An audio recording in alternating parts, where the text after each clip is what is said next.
The following featured presentation is part of the Skywalking Network. This is what you can look forward to on this witchy episode 486 of Skywalking Through Neverland. Hello, witches!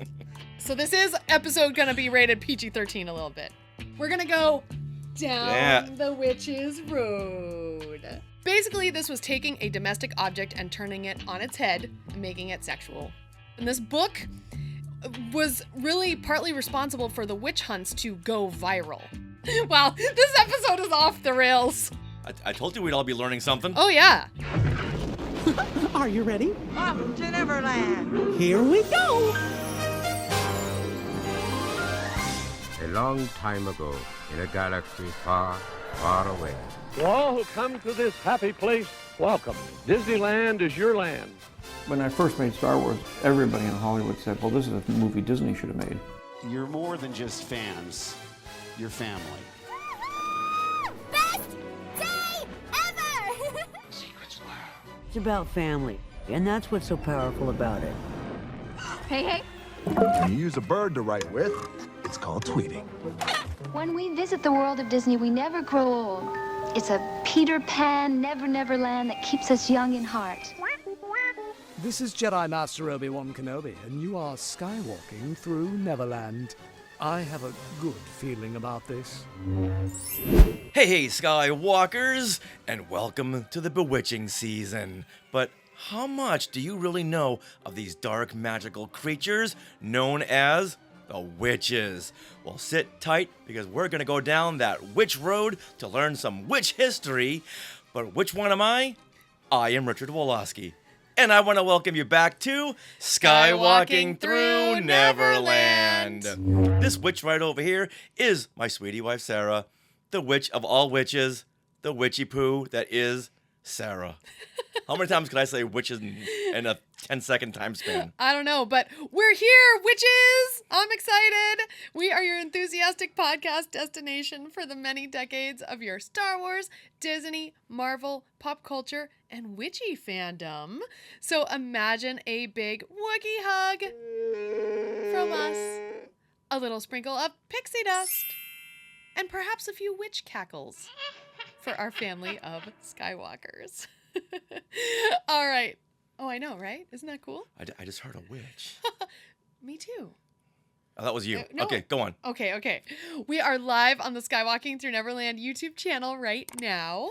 And those of you who are joining in, I gotta say that Julie Gildersleeve started us off in the chat with, "Hello, witches!"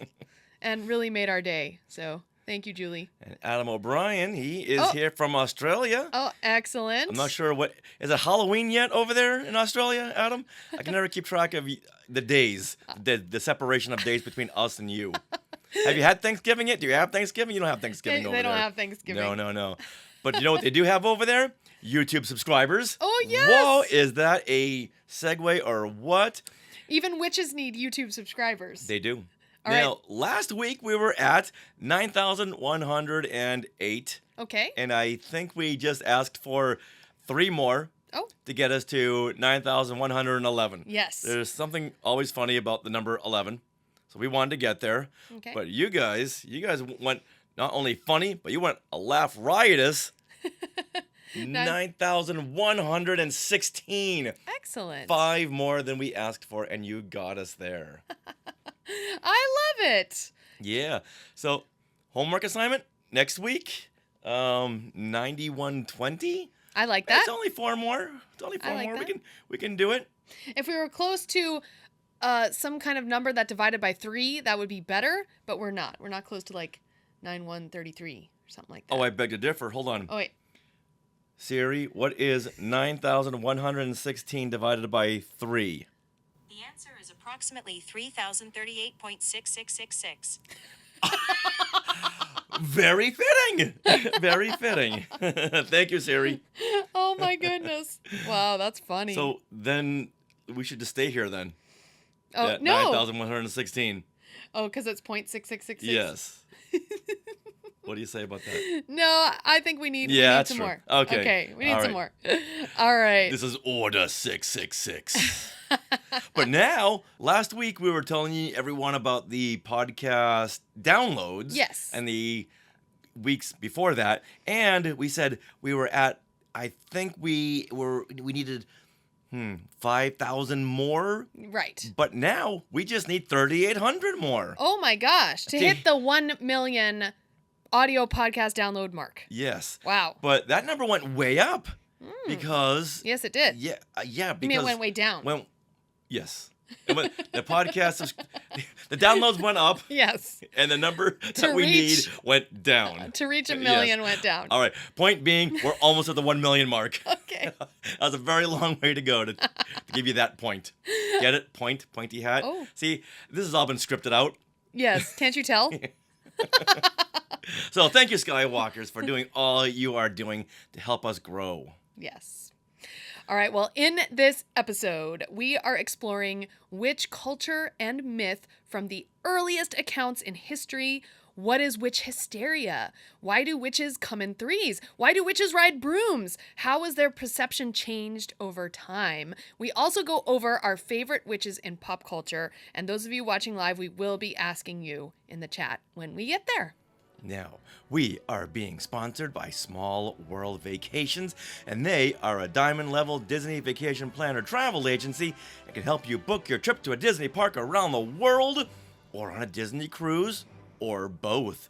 And best of all, this service is free of charge, so head over there to smallworldvacations.com for a no-obligation price quote and tell them Skywalking Through Neverland sent you, or do a witch's cackle just like this. I'll be asking that a lot of you this episode. Okay. I was not prepared. Oh, incidentally, this episode we had to thank Bryn McKinnon, our friend Bryn McKinnon, for proposing this episode on witches, because we're all into Agatha All Along and we're really excited about it. And she proposed an episode on witches and we're like, all right. So hours and hours and hours of research later, here it is. Now, we are recording this from Long Beach, California on October the 7th, 2024. Now, Richard, what happened today in Star Wars history? Well, let's go back only 6 years ago to this date, October 7th, 2018. Star Wars Resistance premieres on the Disney Channel with a 2-part episode, The Recruit. Now, this series begins 6 months before the events of The Force Awakens, then it crosses over into the sequel timeline. Right. Now, if you haven't watched Resistance yet, don't resist. A lot of fans passed over this because they thought it was too young. It was geared to the younger kids. But like Rebels, Resistance grew darker. It grew very, very dark. And I did a rewatch of the series to summarize each episode for today in Star Wars history. And it's better the second time around. Oh, okay. I really, really love this show. And I'm disappointed that when people talk about it, they don't think fondly of it because they were going in there with one expectation that Dave Filoni is spearheading this. But yeah, he's spearheading this for a younger group. Right. And actually, I believe it was Brad Rao and Jennifer Corbett, their first foray into show running for Star Wars animation. Yeah. And yeah. Yeah, it was kind of the cutting ground for The Bad Batch, which, of course, was something we absolutely adore. I love the fact that the animation is so different on this show. It doesn't look like every other Star Wars animated show. Yeah. And when I was watching it for today in Star Wars history, I found myself just watching it and going, that's a good frame. I would take a screenshot of that and post it, and people said the same thing. Wow, that's a great shot. Yeah, Jeff agrees with you. He says, I like the animation style of Resistance. Oh, there you go. Yeah. Great minds think alike. Yeah. And like the other Star Wars shows on Disney Plus, even though this was on Disney Channel, so those were right before Disney Plus, but they should have played some of these episodes on the big screen as like a big fan event like they do right now for the Acolyte and Ahsoka.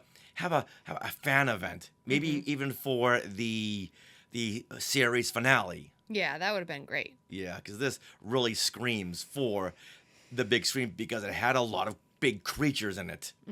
Now, the main character, Kazuda Xiono, he hasn't appeared in any other shows just yet, but give it time. I think they're going to integrate him into future Star Wars shows. But his father, the Senator Hamada Ziono, he appeared in Ahsoka. Yeah? And wasn't very liked. No. Yes. Well, his character, right. He wanted to court martial Hera. Yeah. So he became a very hated character. But the actor, Nelson Lee, said, I enjoyed that because that means people really connected with my character. Oh, yeah. And even with Kaz. Mm-hmm. In 2019, the first season of Resistance deservedly won a Saturn Award for Best Animated Television Series.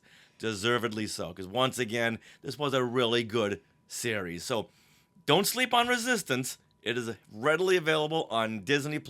So after you watch or listen to this episode of Skywalking Through Neverland, get over there and tell us what you think of it. When I look out my window, many sights to see. Must be the season of the week. It's our favorite time of the year, Halloween season. Not only have we been gorging on pumpkin-flavored food, but we've been consuming a lot of scary and spooky content, including Agatha All Along. Now, with witches on our minds and a suggestion from Skywalker Bryn McKinnon, we're going to break down these magical dark beings.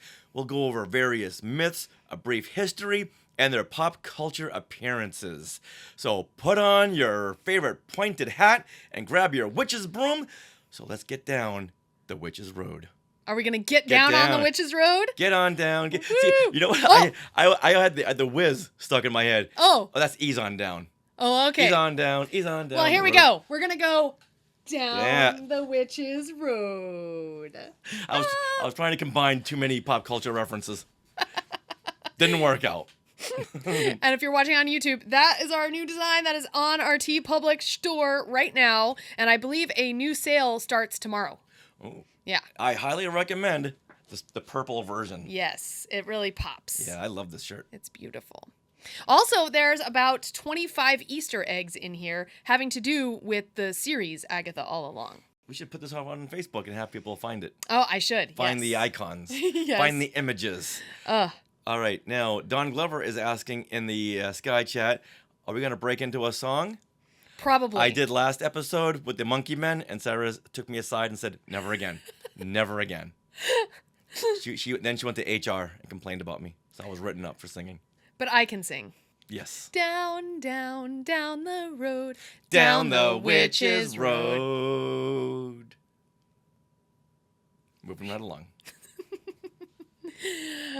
Okay, so I just want to mention that I did a lot of research. We both did a lot of research for No, this is episode. all you. You did a ton of research on witches. Yes, and so... You've got a big cauldron in your office. I do.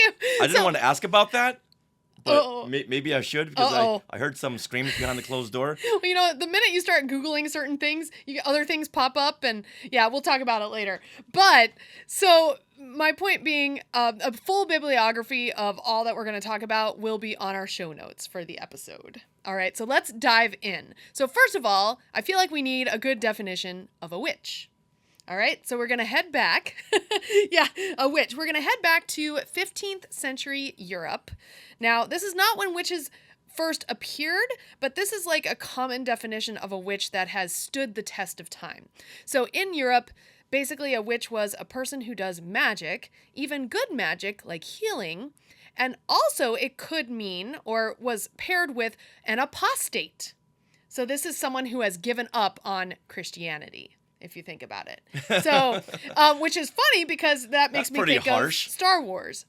Yeah, but like pagans, you know, were like. Yeah, but to brand someone as a witch, you're going to leave the Christian faith. Now you're a witch. Yeah. You're a witch. Oh, yeah. No, like, you were seen as other, and people who were other or misrepresented in society were the ones who were more accused of being witches, even if they weren't witches to begin with. A lesson to learn about our history, always conform. Yeah.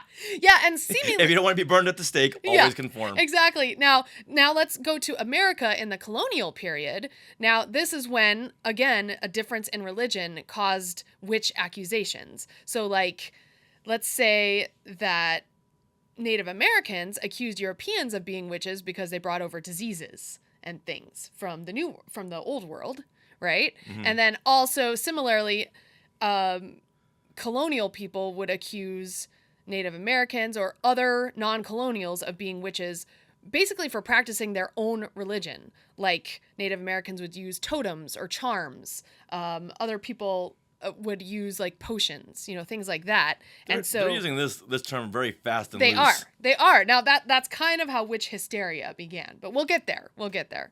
So other definitions of witches are women who seduce men, like seductresses, and go and on. those that can divine the future. Oh, there's a whole thing about seduction in this. So this is episode going to be rated PG-13 a little bit. Okay, so when we first met, yes, I could have called you a witch and it wouldn't have been wrong. Why is that? Because you seduced me. Did I? Moving right along. I did wear a low-cut outfit. I said moving right along. Okay. All right, so let's go back to the earliest account of a witch in history, the earliest written account, I should say. So we're going to head to the Bible and the Old Testament. So this is book of 1 Samuel, and this was thought to be written about 931 to 721 BC. So this is before the birth of Christ. So King Saul, this is what is in this story. I didn't know they had pens back then to write this stuff down. Well, they did. Even people, I mean, they did. Yeah, they had parchment. The quill, the feather. Mm-hmm. Okay. Yeah, it's really cool. All right, so in this story, King Saul sought the witch of Endor to summon the spirit of a dead prophet Samuel to help him defeat the Philistine army. All right, now don't glaze over that. Okay, the witch of Endor is in the Bible. Why is this not a Disney Plus series? In the Ewoks animated series, there were a lot of witches. Uh-huh. I wonder if that was a nod to these stories of King Saul. Yeah, it probably is. This is in the book of Samuel. And yeah, so she was a divination witch. The witch of Endor. There's so much potential here. I know. It's really cool. But even still in the Bible kind of condemns witches. So in Exodus, there is a paragraph that states, "Thou shalt not suffer a witch to live." And it cautions against divination, chanting, or using witches to contact the You know what? Just sit in a corner. You'll be safe that way. Mm-hmm. Don't summon, don't chant. Oh, yeah. Don't get sick. Don't look a man in the eyes. Don't mumble incoherently. Oh, yeah. I'm dead. Yeah, it's bad. So, now let's go to Greek mythology and Norse mythology, where both of these mythologies had characters called the Fates. And these were 3 female characters who weave the fabric of human lives and then cut the threads to end them. And the Fates in ancient Greek, this is another Star Wars reference, the Fates in ancient Greek were called Moirai. Yes. And it's spelled a little bit differently. It's Moirai, but Ahsoka's bird, the convor, is called Morai. No extra I, so it's Morai. Isn't that crazy? There's got to be some kind of a breakdown we can do that crosses over which folklore in Star Wars, because these are all adding up. Oh yeah. Well, I feel that possibly Dave Filoni's wife, she teaches classes on history and witches and things like that. So I think some of her knowledge seeped in to that. Mm-hmm. Yeah. And especially, I mean, we'll get to it later, but in the series Ahsoka, you also have basically 3 Fates witches, the witches of Dathomir, Mother Talzin, and then later on, we'll go into this later on as well, but we see these witches also in Tales of the Empire, all the way to the Acolyte. Yeah. Yeah, it's really cool. All right, so now there's some more myths that we have to discuss. So around 725 BC, the Odyssey was written, and Circe in the Odyssey had a knowledge of plants and potions, and she seduced Odysseus, who's the main character. Basically stopped him from going home sooner to his wife. Oh, what a witch. Yep, exactly. So these witches turn up like well before, like thousands and thousands of years ago. All right, so now we're going to fast forward to the early 1100s. This is when the Arthurian legends were said to be written. And Morgan Le Fay is a very famous witch in that she is a seductress, and she lures men in with her witchy wiles and then causes all kinds of supernatural shenanigans. She even seduced Merlin himself.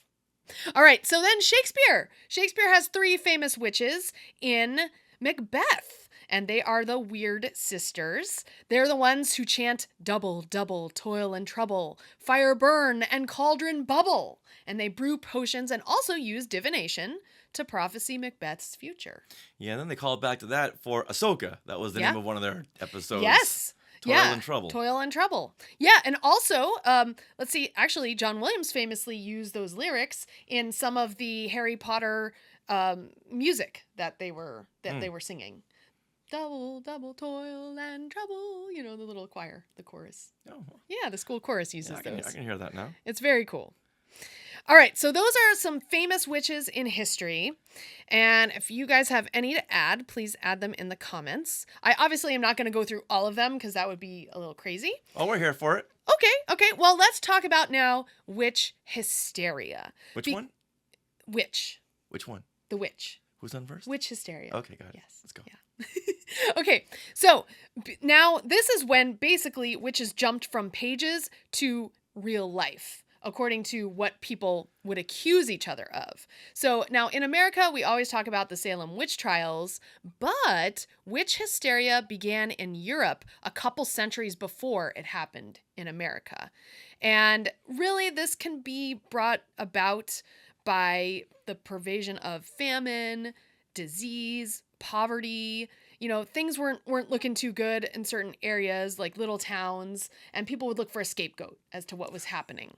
And also, there was a book published in 1486, which was about 20 to 30 years after the printing press had been invented. This book is called Malleus Maleficarum. Which is translated to The Hammer of Witches. And this book was published in 1486, and it is a guide on how to identify, hunt, and interrogate witches. So if you know how perceptible people are, like you see one thing, you go to like WebMD on the internet and you think, oh, someone who has a fever and something and this and this and this, okay, now you have cancer or whatever it is. Like people are just very perceptible to what is shown to them, you know? Oh, this has been updated. They now call it Twitter. Yeah. Oh, exactly. Yes. So this is what happened. This book was really partly responsible for the witch hunts to go viral as it was in Europe. And you want to know why? Okay, the number 1 bestseller book for over 100 years was the Bible. Guess what the number 2 book bestseller was? The Bible Part 2. No, there's no Bible Part 2. It was this book, Malleus Maleficarum. For over 100 years, it was the second best-selling printed book. I don't doubt it. I know. Well, it's sad. Well, yeah, and most people who were accused were single women or widows, women on the margins of society. By single women, you mean like at that point in time, any girl over the age of 14? Probably. Yeah. Yeah. Absolutely. But yeah, especially widows, like anyone who didn't have someone to stand up for them, which at that point in the patriarchal society were men, men on their side. So this began in the mid 1400s and it lasted through 1660. So nearly 2 centuries. And in Europe, nearly 80,000 suspected people were put to death in Europe, which is insane. Oh. Come on, reel it in. Yeah. Reel it in. At least do a little bit of homework. But then again, they didn't really have anything to compare or contrast. It's like, I don't know what a witch is or isn't, but according to this book, the great Malfoy something or other. The Malleus Maleficarum. Yeah, it says that this woman here, if she's wearing a an article of clothes that is the color black. Oh, a red. Or she laughs. Scarlet or letter. Or she cooks. She's a witch. Yeah, they're accused of wicked behavior. They're accused of being in cahoots with the devil or filled with lust. So if a woman comes on to you in the 1450s, watch out, she might be a witch. Or just really into you. Yeah, exactly. Oh, it's a whole new way of being there. So yeah, so then witch hysteria kind of died down in Europe in the mid 1600s. However, this is when America, and particularly Salem, Massachusetts, started to accuse people of being witches in 1692, particularly in Salem. This occurred, and these really began, the Salem witch trials, when a 9 and 11-year-old girl were suffering from fits and body contortions and uncontrolled screaming, and I guess it started spreading. Well, yeah, look at the time they're living in. Exactly. Everyone's accusing everyone of witchcraft and witchery. Yeah. I'd be contorting and screaming too. Yeah. Now, we visited Salem. Yes, and we did. Took the Salem tour. Oh, that was awesome. And they kind of discussed what had gone on and how witch hysteria began. And a lot of it, some of it had to do with, like, a widow was accused because the guy next door wanted her farm.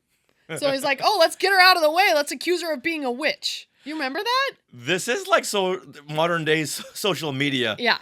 Yeah. And then once someone is put to death for this, then it kind of even gets more charged atmosphere and more people are accused. So ultimately around 150 people were accused and 18 put to death, including 6 men. So it wasn't all women. Okay. There was 6 men. Gotta be fair. Yeah, exactly. And one of them died from being tortured rather than being accused of a witch. Remember the guy who got pressed to death? Yeah. We heard about And that. all the stones. Yeah, not good. That's gonna do it. Yeah. So now in the early 1700s, people seem to get past this whole witch thing, and laws were passed to help protect people from being wrongly accused and convicted. So there you go. Well, about time. It only took you how many hundreds of years? I know. It's crazy. So now here's where we bring in a little bit of Agatha All Along, because Agatha All Along throughout is really following witch history or witch lore. And in the credits in particular, there are certain moments that speak to these things in history. So first of all, in the Agatha All Along credits, we see a Salem sign entering Salem, established 1626. And there is a woman who's dressed as a witch in black with a black hat, and she's by the sign. I wonder what this is from. I do too. Yeah. I don't know. This looks like something they found on YouTube and just got this, or maybe you're right. Maybe Jack Schaefer went out there and took maybe some of her own shots. Schaefer. Yeah, who knows? Yeah, this is very fun. So there's a few shots that depict witches. If you're watching on YouTube, you'll see them here. Also, we see the witch trials. So this is the Salem witch trials right here. This is people being tortured and in the stocks. Yep. And then here's another woman being accused in the witch trials. These are all depictions and images. So they had a sketch artist back then in the courtroom? Of course. I guess because they can't let cameras in the courtroom, so they had to bring in a sketch artist. There weren't cameras. Okay, I got you. I know they can't be because there's no cameras in the courtroom. Exactly. I get it. All right, I'm not stupid. All right, well, I bet you're wondering about modern day witches, like actual witches. I was. So this also is referenced in the Agatha All Along credits with the modern witch article here. So I was like, okay, modern witch of the 21st century. What does this mean? So I went and I did some research and I found some great articles. Most modern day witches practiced Wicca, and that is the officially recognized religion in the US and Canada, and their motto is to harm none. So it's like the exact opposite of what people perceive witches of. Their goal is to live a peaceful, balanced life in tune with nature and humanity. So the spells and incantations they perform can really be compared to praying in another religion. Also, potions are usually herbal remedies. So anyone with, tea, hey, you might be doing some kind of, you're drinking a potion, right? It's very fun. And spells are often used to stop someone from doing evil or harming themselves. So I want to bring up, in particular, Lisa Stardust. She is a book author, and she writes from her experience. She is a practicing witch. And she says, being a witch requires a few things: being one with nature, seeing matters with an open mind, and healing others. We are seers of truth, givers of wisdom, and nurturers of earth and those who inhabit it. Using the elements, fire, earth, air, and water that make up the earth can help us create and elevate our own innate power. So right there, you think of Agatha all along, right? With the fire, earth, water, and air witches that they had to gather for their coven. Also, Lisa goes on to say that modern witches believe the world has many dimensions, some that you can't see, and they must be open to receiving information from all those hidden dimensions, and they show love for all living things and rely on the sun and the moon to give them power to cast spells. It's very nature-focused, I would say. So already, you have the ballad of the Witch's Road from Agatha All Along really displays the fire, earth, air, and water in the lyrics when they say, gather sisters, fire, water, earth, and air. I thought that was cool. Next time there's a singing part, just let me do it, okay? Not going to let you do it. How many of you want to hear Richard sing that instead of me? Everyone. Look at all the comments in the Sky Chat. Oh. Everyone is saying that Richard should sing. Oh, that's so mean. They're all saying that. Man, no. You're so mean.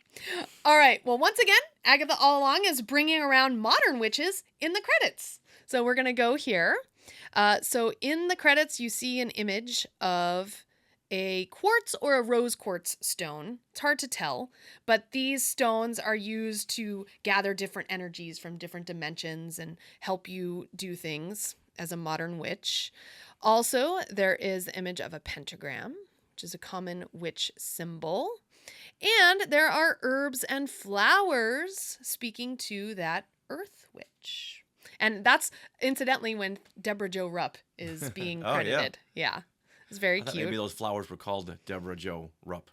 No. Oh, well, look, they have little terms. So one of them's a mint. Oh, yeah. Let's see, we've got, I can't read that. Wow, this is very hard script to read. Anagulis. Okay. They're very hard words to say. Yeah, no kidding. Okay. Anyone who can make out those words, let us know. Also, there's tarot cards. Tarot or tarot cards? Tarot. Tarot cards. Okay.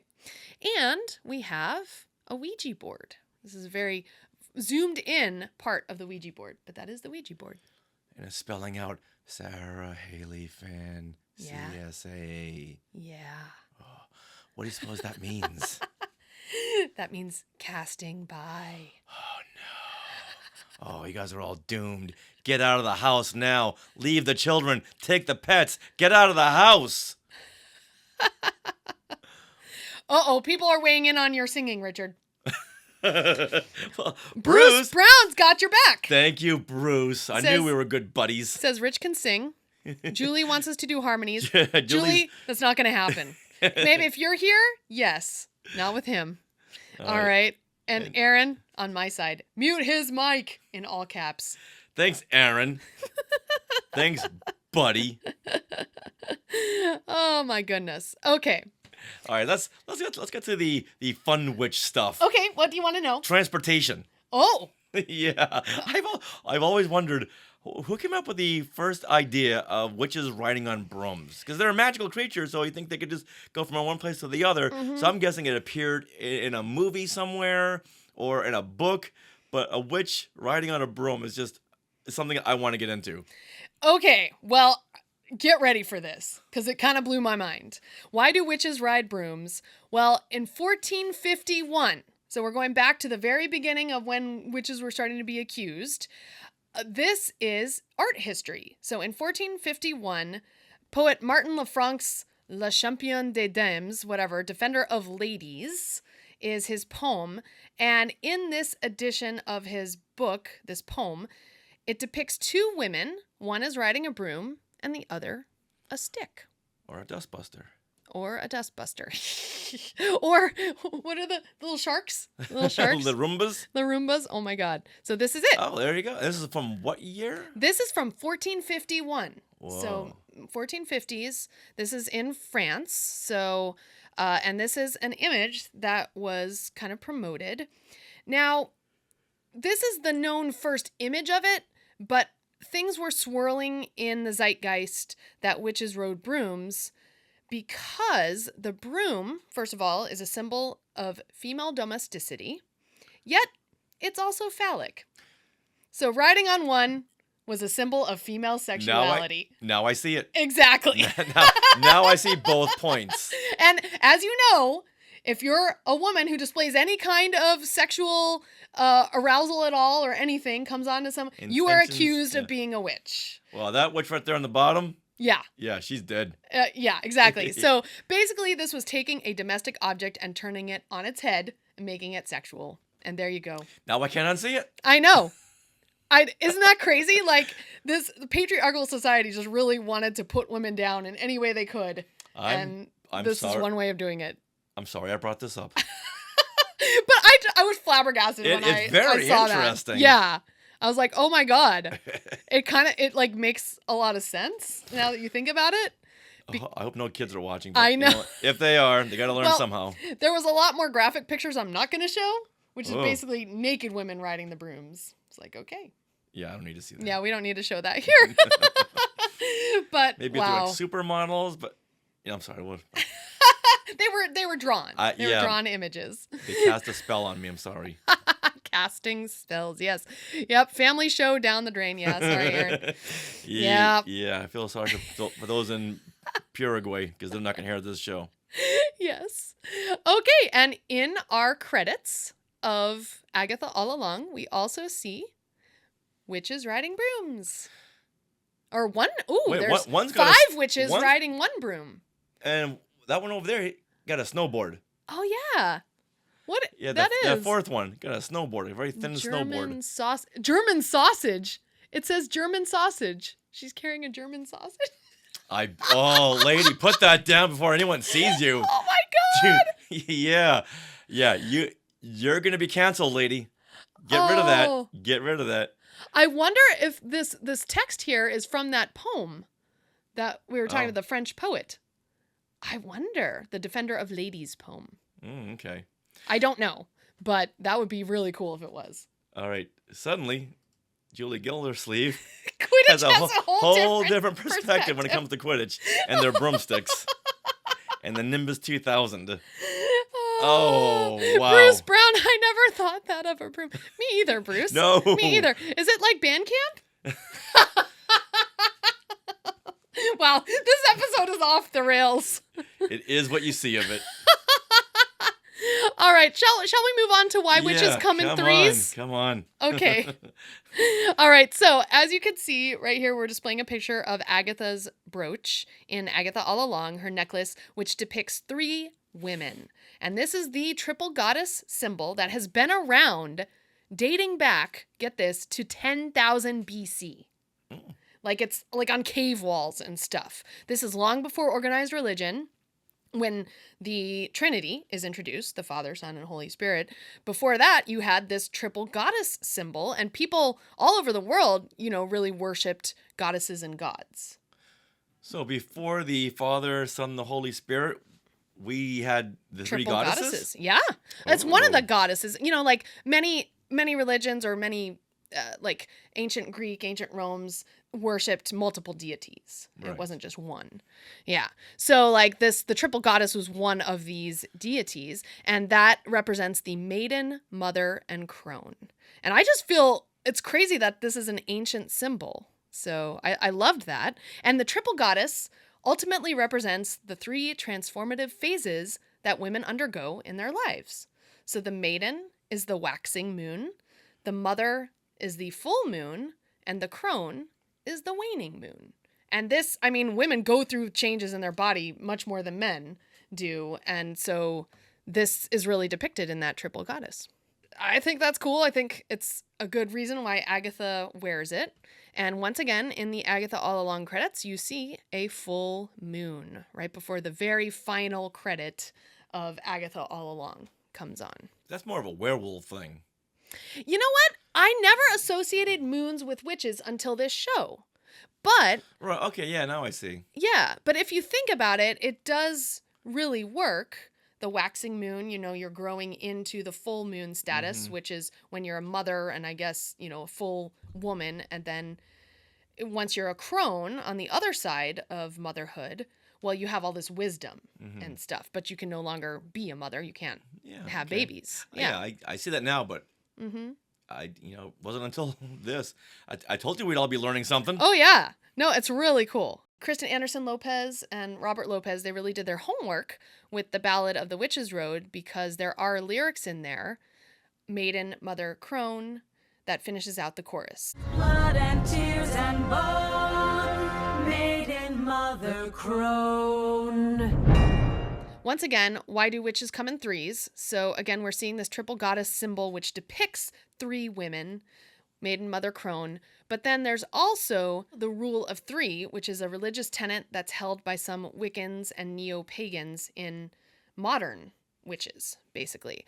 And it states that whatever energy a person puts out into the world will be returned to them threefold. So there you go. So if you do something good for someone, that will return to you threefold. But you shouldn't do something good just to know that it will return threefold. So that was like a major point. Makes sense. Yeah, exactly. It's like you should do something good to do something good. That's also a good way to summon a witch. Oh. By saying it 3 times. Agatha, Agatha, Agatha? Beetlejuice, Beetlejuice, Beetlejuice. Now, is Beetlejuice a witch? No, demon. Oh, okay. Or Candyman, Candyman, Candyman. See, 3 is a powerful number in our society and history. You're calling it out right now by saying Beetlejuice 3 times.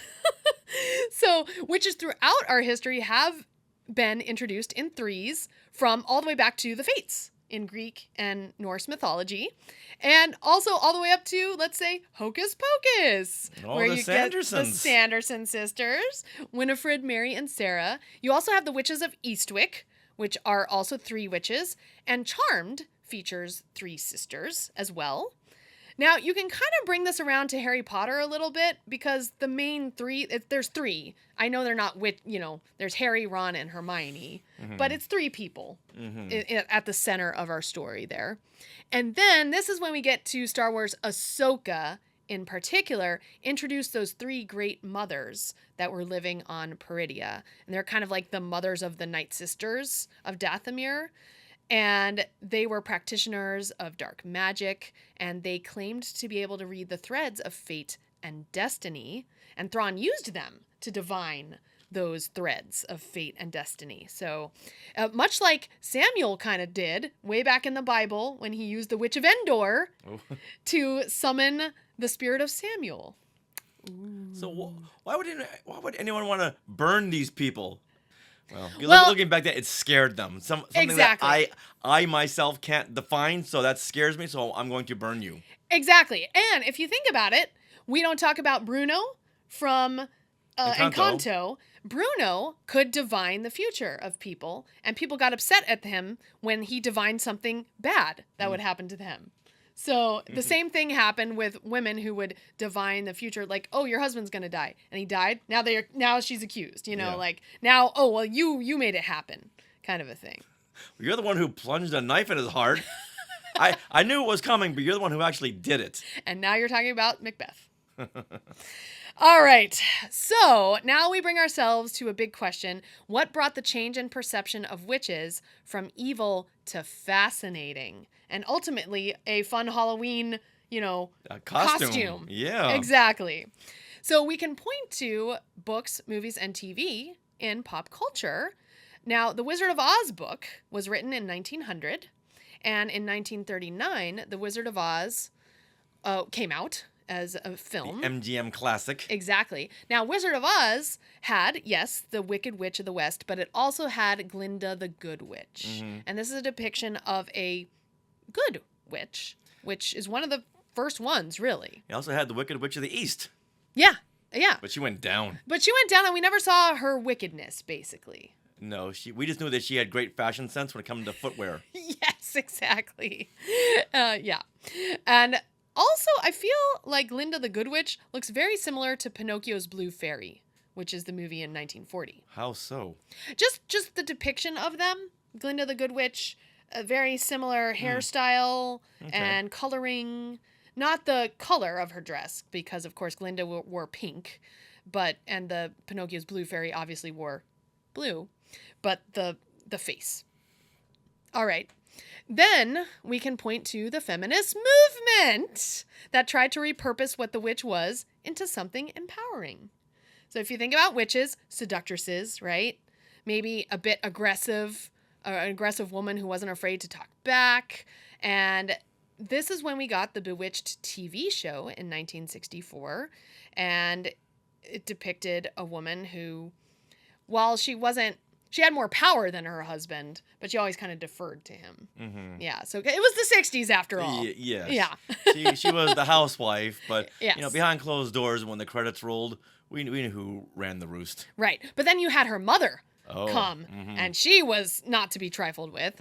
She was kind of an evil witch, but Bewitched portrayed a beautiful, lovely woman as a witch who was very nice. So that also was kind of changing perception. And then we had to really thank advertising in the 50s and 60s that really promoted this image of a witch with the black, pointy hats, all the black robes and everything. But companies started to brand products with witches. And guess what products they were? Products like vacuum cleaners, things like witch hazel. Yeah. Cleaning supplies, cigarettes even. Okay. And advertisers made witches more titillating because guess what? Sex sells. Mm-hmm. So all of a sudden people saw witches as, oh, this is good that you're a seductress, right? Yeah, nothing says sexy like a long black pointed hat and a vacuum cleaner. Well, they probably had very much a shorter skirt, especially in the 60s ads. Mm-hmm. Yeah. All right, then we get to one of your favorite in the 1970s. We have Witchy Poo. Oh, now you're talking my language. Now, H.R. Pufnstuf, can you describe what was Witchy Poo's character there? She was a very kooky witch. Oh, okay. And not good. No, very whereas the Wicked Witch of the West was evil and dark. Okay. Witchy Poo was the kooky side of that. She had a lot of bright colors on. Her makeup wasn't just that green. It was very patchy, and she looked like a clown witch. Okay. So kids could look at that and go, okay, I recognize her as a witch, but also a clown, and her funny voice. Drat! Everybody wants to get into the act! Like a goofy witch. A very rather goofy than witch, yes. A bad witch. Yes. But still, she wanted to kidnap Jimmy. He was the human boy in H.R. Pufnstuf. Oh. And it was H.R. Pufnstuf and all of his friends that came and rescued Jimmy from Witchy Poo. Okay, was she like the Wile E. Coyote of H.R. Pufnstuf? Not real, no. Always... Oh, okay, she wasn't She wasn't always running it into cliff walls and being hit by anvils. Well, what I mean is she always wanted to get the boy, but never did. Yeah. So kind of like Wile E. Coyote always wanted the Roadrunner. The plot of the whole series. I'm gonna get you, but never really did. Okay. Well, then we can fast forward to Wicked. And this book came out in 1995. This is the retelling of the Wicked Witch of the West's story from Wizard of Oz, but it takes her side and gives her a name, Elphaba. And then this becomes, a major best-selling musical. I wonder if Elphaba was ever her name in any of the original Frank Baum books. I don't. You know what? I've never read the Wizard of Oz books. If anybody knows, please let us know. And in fact, I'm actually reading Wicked right now. The 95 novel, and maybe I'll go back to Wizard of Oz because it'd be interesting. Yeah, it's a book series. I'm very, very eager to see how much backstory in Wicked was taken from the original Frank Baum novels. Actually, a lot of backstory. So we're gonna bring this back around to Agatha All Along because that series acknowledges that there have been many witches in pop culture and that it's taking certain tropes and things from these witches. Like, eventually I know we'll see Agatha and her coven ride brooms. Yeah? Yeah, spoiler from the trailer. Spoiler from the trailers, yes. I'm excited about that. If they didn't, we'd be disappointed. Oh, yeah, right? Yeah, that's the one characteristic of a witch you don't take away. Yeah, and the pointy hats. Yeah. I think they're riding brooms with pointy hats, I believe. That's what I remember from the trailers. But, so now in the credits, again, we're going to point to the credits. It's kind of like a road map. The Ballad of the Witches Road is a roadmap for the series, and so is the credits. So here we have Lisa Simpson. Oh, the most evil of all witches. Dressed as a witch. And then you see common witchy shoes. Oh. Laced up black witch boots with pointy toes. Yeah, I believe this is from The Craft, which if you go to the next clip with Okay, Farouza Buck. This is just common depictions of witches here. We have women with scarves and black witch pointy hats and holding skulls. And then you have, over the music supervisors, you have witch claws with very long nails. And Bewitched! There's even a frame from the opening of Bewitched.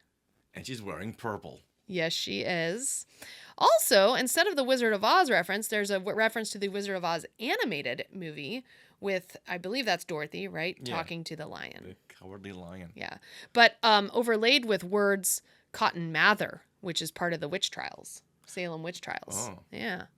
Mather and witchcraft, it says. All right. And then finally, you see over Catherine Hahn is the credit there. You see a novelty witch. A very vintage, antique witch, a porcelain witch. Mm-hmm, with green face. Yeah, so you think this would be over the credit for Aubrey Plaza? Yeah, no kidding. Yeah. Yeah. Nope, this is over Catherine Hahn. Yeah. Well. Oh, she's wearing a brooch. I'm going to go on a limb and say that maybe at the end, Catherine Hahn turns into a green witch. Because if Catherine Hahn's credit is paralleled with this green-faced witch, this means something. And there's a moon phase chart here, right underneath her too. It's really there's another image down there. Oh yeah. Hiding. Oh, is that Dorothy? That looks like Dorothy. I don't know what that is. But look, it's a woman with pigtails and a blue dress, and it looks like Dorothy. That might even be Catherine Hahn. Could be. It's out of focus and behind the moons. Yeah, it's hard to tell. All right. There is a brief history of witches in myth and pop culture. Did you learn something? We learned a whole lot of stuff. Yeah. Especially about brooms. That's going to stick with us. Yes. I know it is. I'm glad we have a dustbuster. Yeah. Wow. So now let's dive into our favorite witches in pop culture. Since we've talked about a few of them. Now, those of you who are watching live, please share. What is your favorite witch in pop culture? And Richard, I'm going to go to you because I've been talking a lot. And I want to know, what is your favorite witch? I'm going to go with Witchy Poo. Really? Yeah, like I said, because I grew up on HR Puffin stuff. Okay. And when I saw Wizard of Oz, that green witch scared the bejesus out of me. I associated the Wizard of Oz with witches, which made me scared. So I wouldn't watch it for the longest time. Okay. Because of these witches.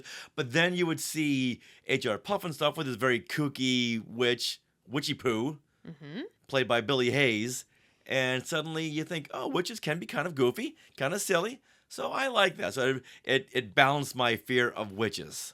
It's kind of like the kids in our puppet show. When we do a puppet show, we have like the bad bandit puppet, right? Mm-hmm. And some kids, he comes up and he has a deep voice, and some kids are like scared of him. Yeah. But if you make him kind of goofy, then they come around. Physical comedy, if he hits his head on something, kids are like, okay, now we can hang with this. Yeah.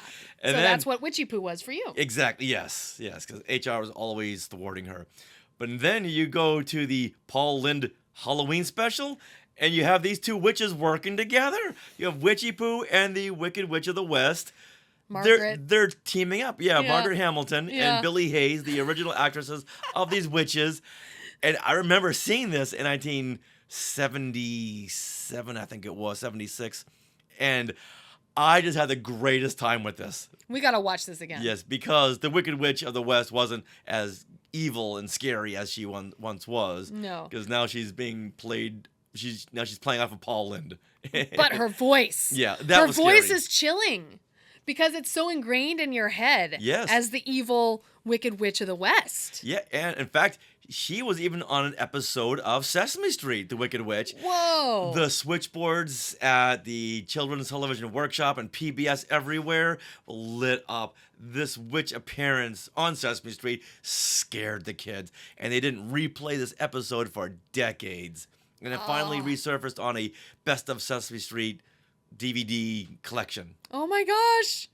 Got it. I'm going to go with those two witches there. Okay. With Witchy Poo and the Wicked Witch of the West in the Paul Lynde Halloween special. In particular. I like that you're very focused Yes. on a thing. Okay. Nice. Okay. I got some more, but now you give me Okay. yours. I'll go because I have multiple. Yeah. I mean, come on. There's so many witches in pop culture. So I have to say, as a kid, my favorite villain was Maleficent. And now, is she a fairy? Is she a witch? She does witch things. She can transfigure herself, right, into the dragon. Dragon, thank you. The dragon. And I wouldn't consider her a witch. No. But you know what? If that's what you see, art in the make of meaning, go for it. That's what. So Maleficent always fascinated me. And then I had to go with as a witch who I could get behind and understand where she came from is Miss Price from Bedknobs and Broomsticks. And her Eglantine Price, because she's learning witchcraft. She's getting these telegrams and things and letters that teaches her different things to do for witchcraft. And I was like, oh, this is cool. So you kind of see her journey. And this is portrayed by Angela Lansbury. And you see her journey as she tries to become a witch. Not a very good one, but she tries. Mm-hmm. And so I like that. Similar, now I have to say I love Scarlet Witch, Wanda, because of WandaVision and how you really got into her psyche and learned where she was coming from, what her feelings were, and how she kind of transformed into an all-powerful Scarlet Witch. So I really loved that. But I do have to give a nod to Harry Potter. Oh, so in my early 20s, Hermione Granger was definitely my favorite witch. Mm-hmm. Now, okay. Aaron Yes. is saying in the Sky chat, he's talking about a particular witch when he says she's hot. Who is he referring to? Who is it? It is Sabrina, the Teenage Witch. She is hot. Okay, if you say it first, I can say yes. I said it first, and I have seen a photo of her on red carpets, and she's wearing the Leia bikini at one point. She's a big Star Wars fan. The Melissa Joan Hart. Yeah. All right, now, well, speaking of Star Wars. Yes. I was so thrilled when we got witches in Star Wars in the courtship of Princess Leia. Yeah.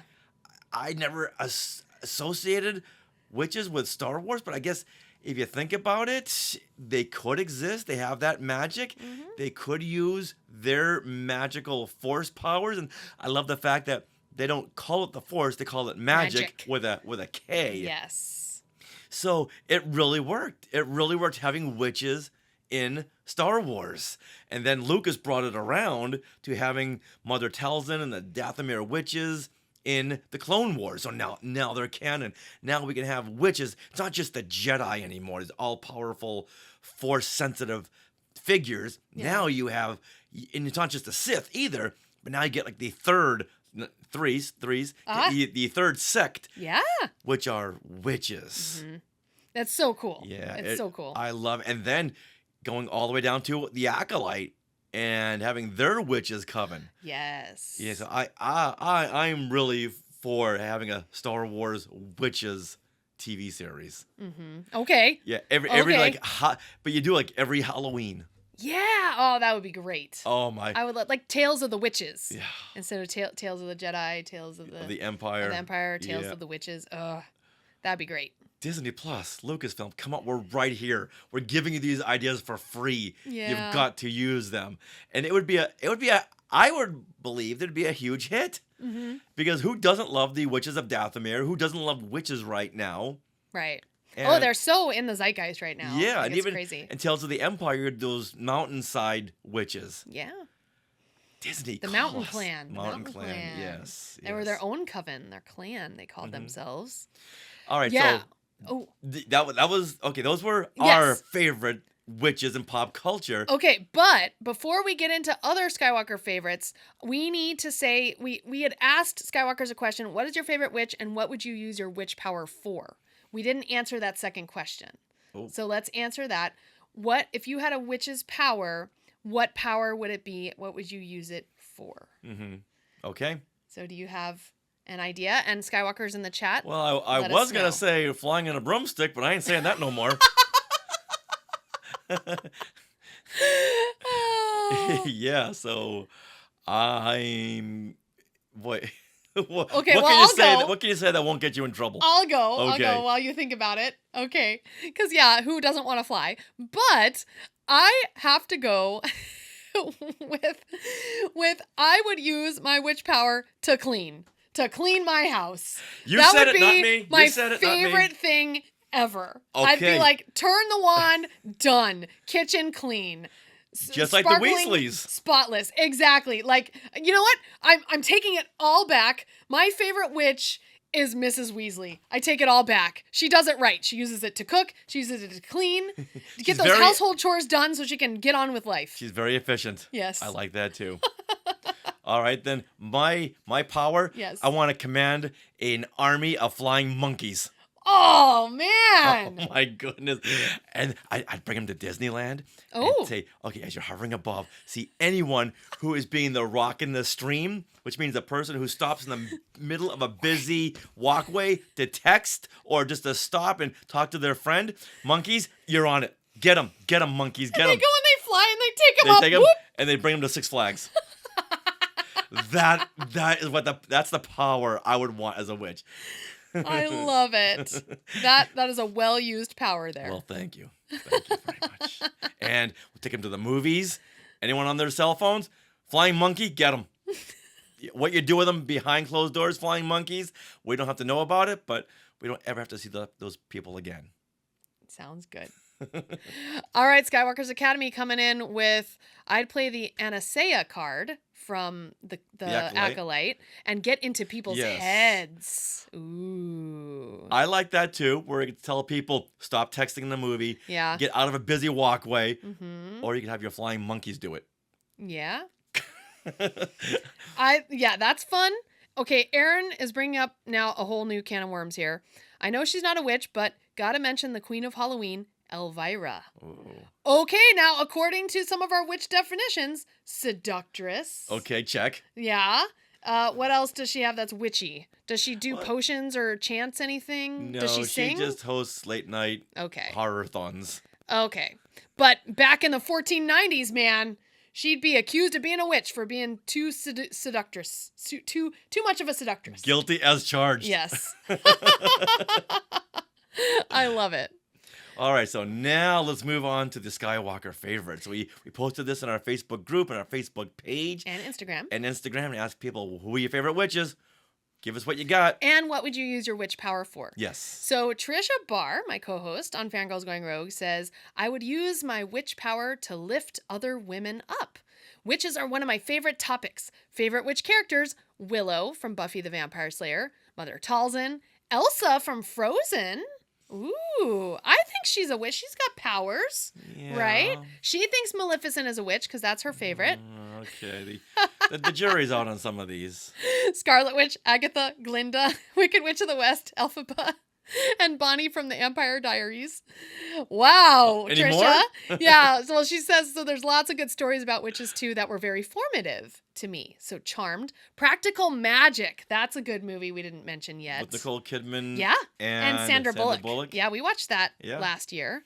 Witches of Eastwick. Which we got to find streaming somewhere. Yes. The Owl House. Never heard of it. Into the Woods. Oh. Yeah. Oh, Meryl Streep was the witch in Into the Woods. Oh, nice. She was. Yeah. Bewitched, The Good Witch, Teen Witch. Look forward to listening to this episode, she says. Whoa. So thank you, Trisha. That is a good list, but Elsa. I know she's got the magical powers, but I think witches need to have She's a very in little more touch of with that. nature. She's very in touch with nature. The Yeah. Frozen 2 kind of went into that. Okay. I feel like she ticks the boxes. But you guys let us know. Let us know in the Skywalker chat.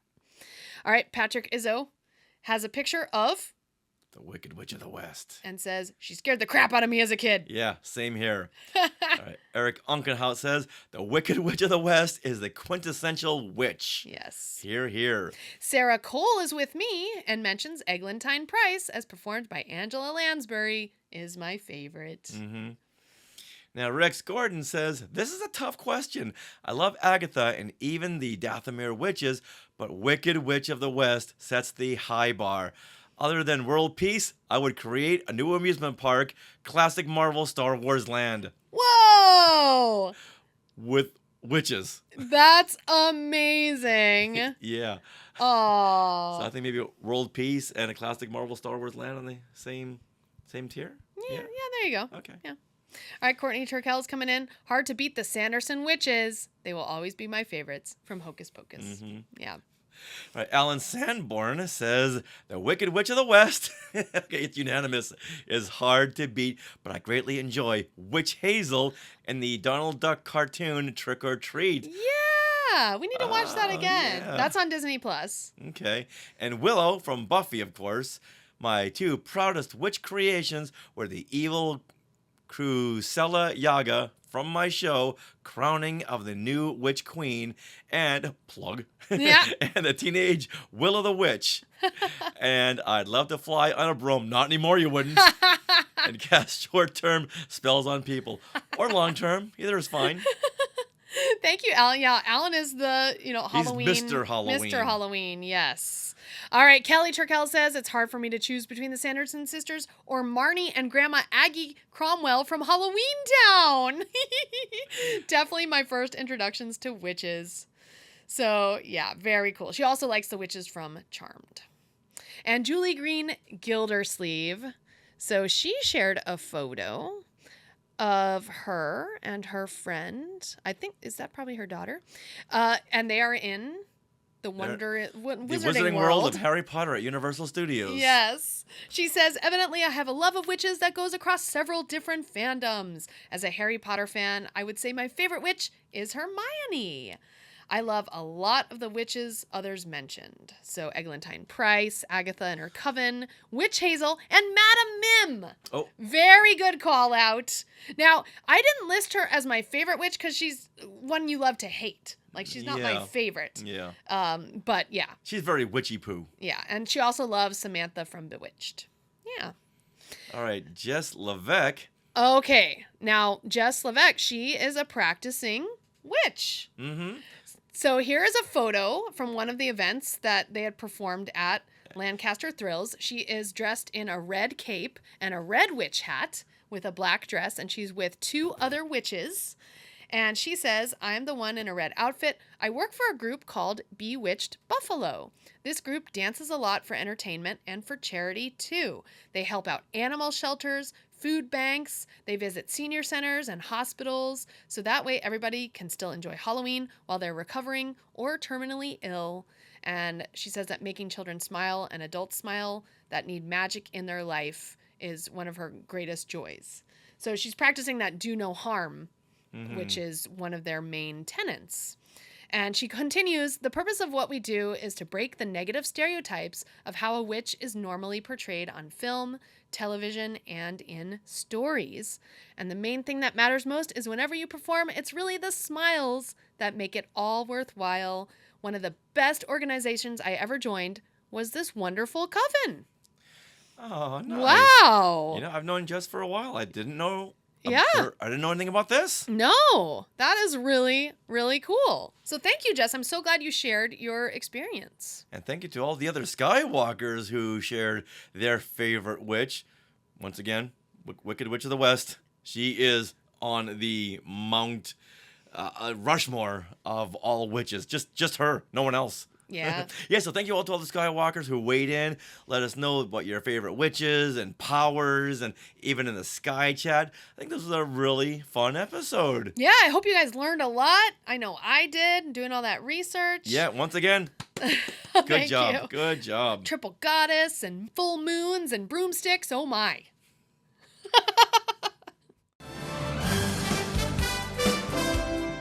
Well, that wraps up episode 486 of Skywalking Through Neverland. We want to thank all the Skywalkers out there who have been commenting on our videos, our shows, and I want to thank you, Sarah, for once again doing all of that research. That was a lot of work. Thank you very much, and thanks to Bryn McKinnon for suggesting this topic. Yeah, it was believe really it was great. last Monday on Things We Want to Share. Yeah, it was.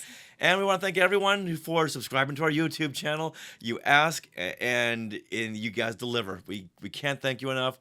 We're almost there. We're almost at 10,000 subscribers, and we're almost at 1 million podcast downloads. Woo. And who's going to do it? The Skywalking Force, the Skywalkers, everyone out there, thank you. We can't thank you enough because, once again, 11 years would not have happened without you. And you can also find us on all our socials in between times. We're going to do a lot of Halloween events this week, you guys. So follow at Skywalking Pod on social media. And do you have things that you want to share? Well, you can join us every Monday at 6 p.m. Pacific. We are going live today. And we share things that we've done in the past week. We update you on our live appearances. And we also invite you, Skywalkers, to come on and share something you've done or something you've added to your collection or do an unboxing or open a blind bag. Because we don't buy blind bag stuff. Mm-mm. So if you guys buy it and open it on live, that's really fun. Julie, calling to you. Yeah, go ahead. You love your blind packages. I know at some point you will get your Lieutenant back. Oh, now, yes. Are you interested in our books? Today in Star Wars History Part 1 and 2 and Skywalking Through My Fandom, the interactive notebook. Well, you can get them at skywalkingthroughneverland.com/book or Amazon, or you can go to skywalkingthroughneverland.com/books and we can autograph them there. Skywalking through Amazon. Yeah, I almost said that would be funny. Yes. Yeah. All right, would you like to support Skywalking Through Neverland? Well, you can consider supporting us through the Skywalking Force, which is our Patreon. Our 500th episode is coming up. We will definitely have a Patreon party for that.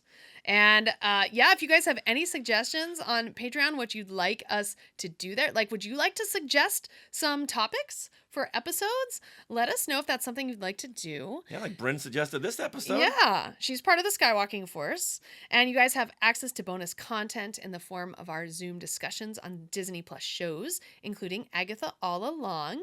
And this bonus content begins at only $5 a month. You can head to skywalkingforce.com and have a look at the options. And once again, we want to give a huge, huge shout out and thank you to those of you who are already part of the Skywalking Force. We also want to thank our sponsor once again, Small World Vacations, for their continued support. Thinking of a trip to a Disney park or on a Disney cruise or both? Well, you can fill out a Get a Quote form at smallworldvacations.com today. Their vacation planning service is free of charge, so head over there and tell them Skywalking Through Neverland sent you, or do a witch's cackle like this. Right on cue. We are part of the Skywalking Network. Skynet. Where you can find other great shows like Talking Apes. Where we just put out our 10th anniversary episode. The Max Effects Podcast. Totally Tell Me Everything. Star Warsologies. And the YouTube shows, Collectopolis, and Today in Star Wars History. Now, don't forget to stick around for bloopers and other fun bits that didn't make it into the show. And always remember to do a witch's cackle. And Neverland on Alderaan. Hello, witches! The fact that witches rhymes with bitches, pretty awesome. So you have down, down, down the road, down the witch's road, and then blood and tears and bone, maiden mother crone. I started too low. Blood and tears and bone, maiden mother crone. Right there. If you want, I can take a stab at that. Okay. My mic's not working. I'm so sorry. What happened? See, Aaron put a spell on my mic. It's on mute. Yes. But would you consider that the first door being the door in Agatha's cellar, the one they had to go down into? Oh, okay. No, there wasn't any moon depictions on that door. Are you talking about the door that looked like the cellar doors? Yeah. They all went down into while the 7 witches were descending on them. No, I think the major Easter egg there is it kind of looks like the storm doors from Wizard of Oz. Right. Okay. I think that's all that was. But we should go back and it's worth taking a look at to see Yeah? if that fits into the stages of the moon on the other doors of the houses they visit. I agree. I think we should. Hey, look at those names to the left. They are part of the Skywalking Force, our Patreon. Become a producer yourself and check out all the Disney Plus themed bonus content available depending on the level you subscribe. Become a member of the elite Skywalking Force at skywalkingforce.com.